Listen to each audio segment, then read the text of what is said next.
Asylum seekers are arriving in New York with practically nothing, just a clothes on their backs, and some of them are arriving with medical emergencies. City immigration officials testifying today that at least one person was forced on a bus from Texas to New York, traveling for 3 days without any insulin. The city is scrambling to provide resources for the thousands of migrants arriving in New York.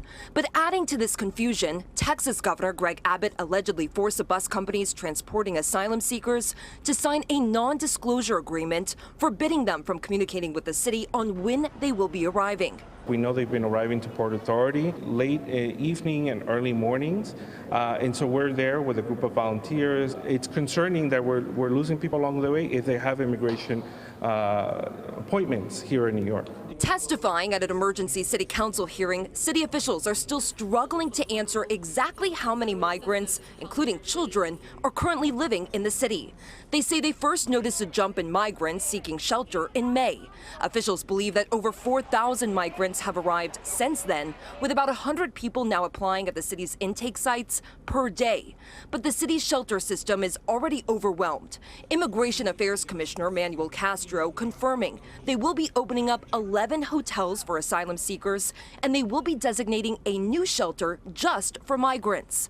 We are very close to opening a service center to be able to provide and centralize all the services that they may need. Commissioner Castro also testified that some asylum seekers were given the wrong shelter addresses when leaving Texas, leaving some to wander the streets of New York City. New York is a right to shelter city, which means that the city is legally required to provide transitional housing for those looking for a place to stay.